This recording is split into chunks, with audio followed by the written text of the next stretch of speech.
Hi, so here is the brand new profile with this little introduction that really takes one sentence from the genius of the activation sequence and one about the Venus and one about prosperity and the Pearl sequence.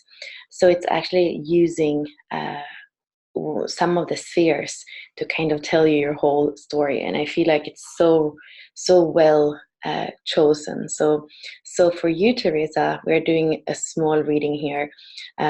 So your deepest purpose in life is to manifest the gift of enrichment. To realize your purpose, you need to transform the shadow of distraction. So you can see that's the 56 that we're going into tomorrow, or even today, I guess. And that's the sphere of purpose. And then in relationships, your greatest challenge is to transform the shadow of dullness into the gift of magnetism. The greatest expression of your heart is grace. And from the Pearl sequence, I unlock my prosperity through the gift of aspiration. I undermine my prosperity through the shadow of greed. I thrive best as in a position of leadership or influence. And then you have something really, really nice. Actually, now with a new profile, you have a little text of all the four prime gifts, your activation sequence. You can read about them and then actually already understand so much about what your life and your genius is about. So I'm not going to go into this and read all this here for you, but you can just go and create your own profile and it's going to be there. So let's go and check just like the human design first of all. So manifesting generator, a 4-6 profile, the cross of laws. So somebody who kind of is here to make sure that we don't just change everything in like from one second to another, but actually see that change is kind of there needs to be some structure around and to just not implement without looking and thinking about the long term, the kind of the vision of the sixth line, right? And we can see, like I always say, the energy is going to move from the outside in the open centers, the white centers, and this is why we want to be careful. And there's like a risk of more risk of not self in those open centers because they are influenced by the environment and other people, and there's then basically the risk of getting very influenced or even manipulated. So the open head and ajna are really about thinking about things that don't matter, or having so many different ideas so that we kind of feel like we're never certain, so we might pretend that we're certain just to not have all these ideas. So that could be like getting married or actually become opinionated or something, or yeah. And here we have only two. We have the 61 and the 4th. So there's a beautiful potential for inspiration and tapping into like the great mystery and like the inner truth and the truth beyond what we see. And the 4th is about understanding and forgiveness, and that has to do with your creativity as well. So it's interesting here that you have your a lot of your creativity comes from your ability to conceptualize. Let's see. And then another open center is the G center that has to do with love, direction, and identity. So that could be like seeking outside of yourself all your life for love, for example, or feeling like you have to be in a certain environment with certain people in order to know who you are, or in order to get the love that you need, or have the direction that you think is right for you. And then we have this open spleen that has to do with instinct and immune system. So that might mean that you don't have the fears that some other people have, and that could make you kind of hold on to things that are not good for you. So you want to ask yourself when something lingers in your life, whether it's a relationship, it might be a job, anything. You kind of want to ask yourself, is this good for me physically, emotionally, mentally, and spiritually? And we can also see that you're basically really here to find your fractal, other souls in your fractals. And we often say, or Ra used to say, that the 4-6 profile, for the 31st years of their life, they're going to choose the wrong friends, the wrong allies. And then they kind of don't want to be here anymore. They go up on the roof, and then the rest of of the life is to discern and find those people that are the right allies, and that goes very much together with this 44, this coming to meet your own souls and your own fractal. You can see that it also has to do, it has this like deeper aspect of Neptune that is like a planet that's further away. But there could also be a kind of, we say a veil or an illusion in Neptune. So we kind of want to be also discerning, in the sense that maybe early in life you're gonna feel like it's something, and then it's gonna actually maybe be something else. Neptune is a little bit tricky in that way. We have a detriment here, and also we have the fourth line, the third line. So it could be like emotionally kind of a, of course it's a challenge emotionally when we choose allies and they turn out to not be twin flames or soulmates. So that's something to reflect on. And then we have a lot of definition. So a sacral being that is here to respond to life through that sacral center. We also see that the connection between the sacral and the root are part of the incarnation cross. So of course that's important. So to have that energy that regenerates and to be able to use it to persevere, even if there's difficult in the beginning. So it doesn't mean that we never change the laws, for example, or the way we do things, but we kind of make sure that it's like sustainable. So even we kind of wait for that first period of something new, and then make sure that it's gonna flourish long term, you would say. And then the other channel is the 1222, from the emotional center to the throat center. So there is this ability or potential for openness, and openness about things that other people might think or feel are difficult. And it's on the side of the body graph that is abstract. So it's, you can often use like right-brained things, so music or singing or something abstract, or poetry or any kind of art, you would say, to be able to express openly emotions in some way. And you have them. The 22 is your SQ, so it's really kind of, it's how you express love, you could say. And the 222, I like also the 222, so it's like naturally expressing love. That is part of that channel. And then the 12 is in your moon, so that's a drive too. So this is really something very kind of feminine too, because the moon, of course, and Venus, that's very feminine, and a bit of mystical aspects, and also the fact that they are in the abstract circuitry, in the abstract side, you could say, of the body graph. And we also have the 40 37, and these are the nodes. So there is this tribal ability, you could say, to kind of feel into what the family unit is, and have everybody in the right place there, and kind of an equality that isn't an equality in the sense that everybody's the same or does the same, but really everybody in the right place, which is also a lot with this 44, the synergy of everybody in the right place, although it's kind of more universal and collective, and this is more tribal, but still that feeling of having everybody in the right place, so that we can ultimately tap into the tenderness and kind of the divine will of like being together and being right for each other and caring for each other. And in the shadow frequency, with all these three channels we have looked at, we have, in this one, we have weakness, and we have exhaustion. It's kind of when you are in a tribe and it doesn't flow, then that's what we often feel if we think about divorces or something. That's what often comes up.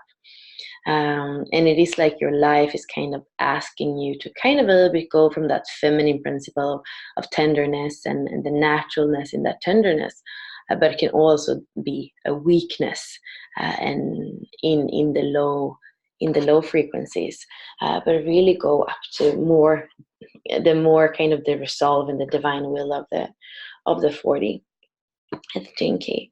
And then we have the shadow frequencies here are dishonor and caution. So it's kind of, we don't really want to express.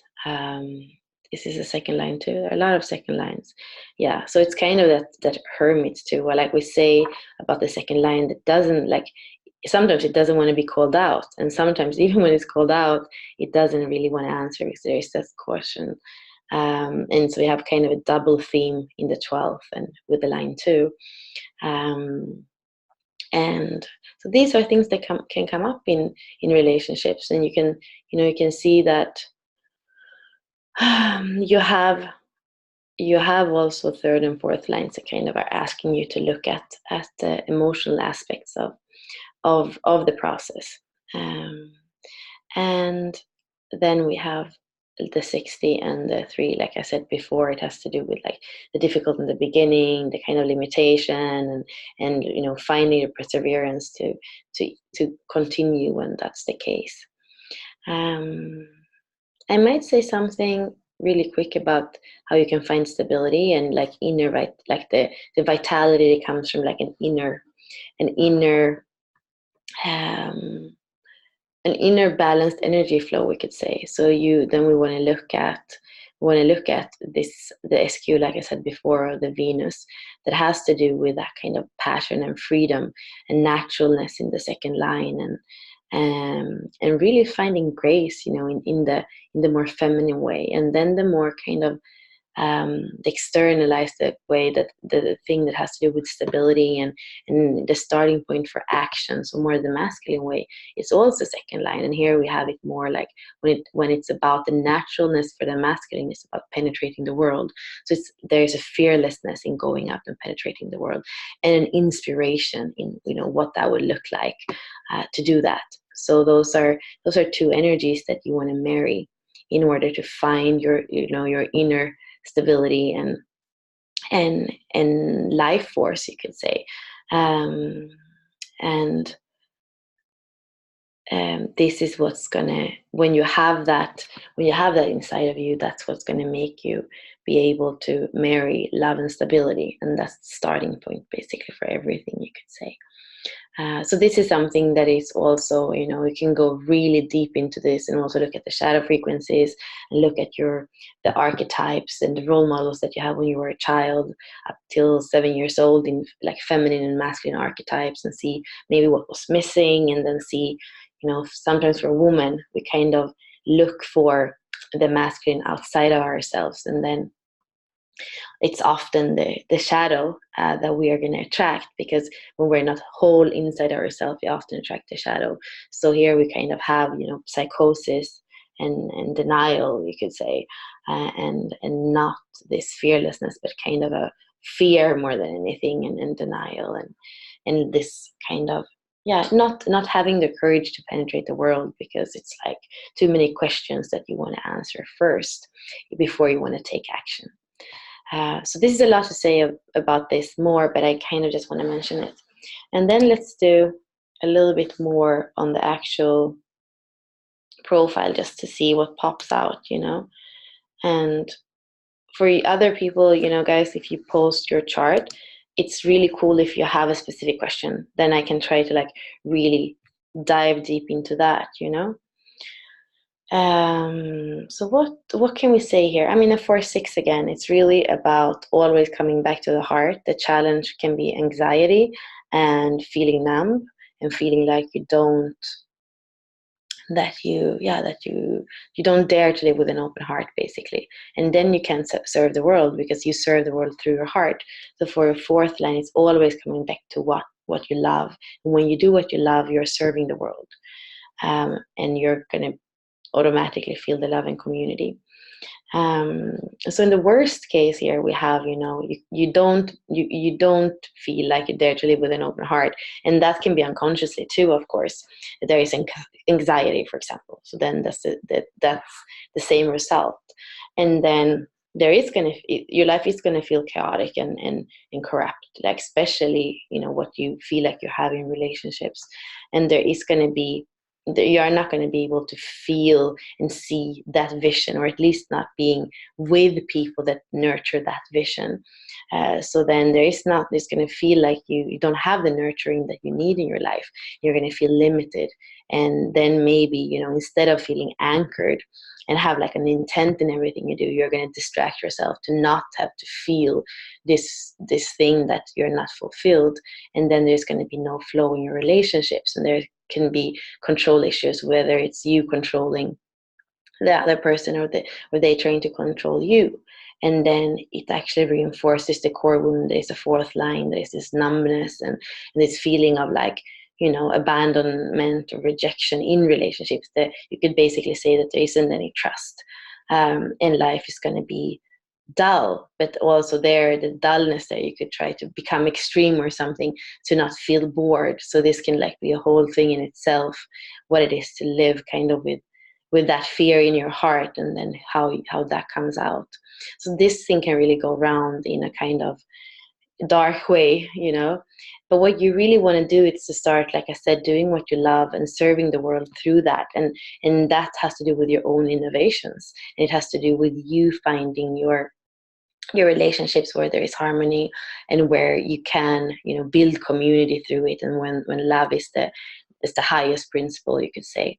And then you are going to break through, like we're going to break out of anxiety and into your heart, and coming through this SQ that we were speaking about, the 22-2, finding grace. And then your soul is going to feel nurtured, because you are going to be able to be with those people that nurture your dream, and your reality is going to become magic, and you're going to be enriched, like you're going to be grounded in something that is truly enriching for you, and that is like everywhere. You can feel it in yourselves, and then your relationships become much more fluid, and there is like a true authority in each person, each one of you that interact.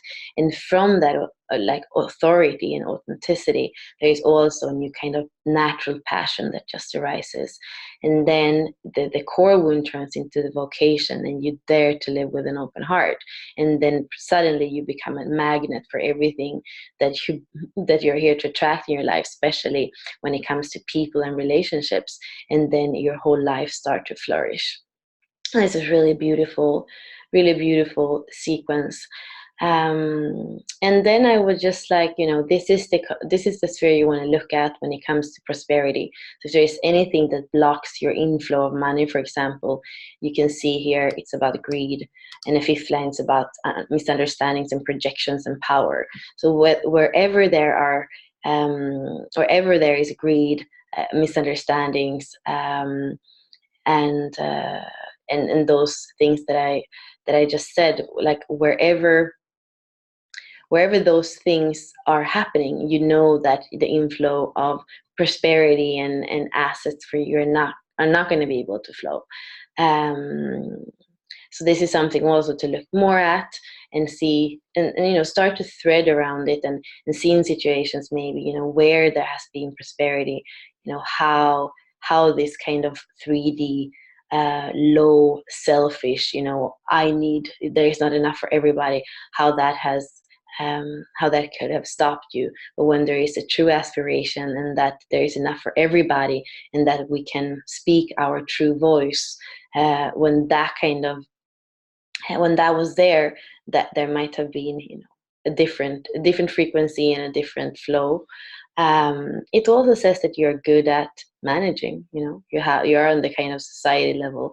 You might not really actually like to have somebody, a boss, that decides over you, because you're the heretic. You want to kind of make your own laws when it comes to how you interact, which is of course also connected to your incarnation cross. And then I would also look at these three spheres. I was touching upon the SQ that has to do also with that Saturn and that inner point of equilibrium between the feminine and the masculine that you have here in the middle. Did you have enough freedom when you were a child? Did the role models, did your parents honor each other? Was there grace when things were difficult? And then the EQ, when you are 7 to or 8 to 15, how do you relate to those keywords here, and how could you have been triggered emotionally is kind of what you want to look at. And here we have the IQ that has to do with your mental defenses. So do you go in like in your own kind of contemplative process, become a bit introvert maybe when things get difficult emotionally, for example? Do you kind of go in yourself, and do you also kind of, does that make you feel like physically not okay, agitated, but you kind of go there because it's maybe somehow easier than the emotional triggers? So these are things we would also go and thread deeper if we're doing this exploration together. And then ultimately we really have this essence that is the fourth line again, that goes together with the life's work and the evolution and also the vocation. So all this fourth line, just like saying that the heart and living through the heart, doing what you love, serving through that is really your essence. And when you do that, there is a strong leadership theme here as well, where you can kind of just see what's coming and anticipating that, and use your vision in order to see where we're going, and going in that direction, with love and with the heart open. So I know I'm speaking very fast, but I kind of just, want you to see how, how easy it is to start threading and start looking at those keywords. And now in the new profile, I see there are no colors, because I kind of would like it to be still 3 colors, it used to be red, green, and blue, to just see that, okay, when you're in the shadow, look at the red words, and when you're in the gift, look at the green words. But now it's not like that, but there is a really cool thing in the new profile that actually you are able to make the chart without all the keywords. So you can decide what you want to have in your chart. So you can turn on and off. So here, I'm just going to show you guys. So here you can I think you can turn off the gene keys and only see the lines. Yeah, you can see only the lines. So that's what I often do. I just look at the lines, and I thread the story through the lines. And you can, turn off the spheres. What's that going to look like? That's going to look like it doesn't say the spheres. And then you can really, like I said, you can look just at the gift and nothing else. And even turn off, I guess you can turn off the lines, and you just look at the gifts, all these words, right? So you can play with it. It's and I also think you have the Life's Work audio. Yeah, you have your own Life's Work audio for free. So that's really cool too. Okay, bye for now.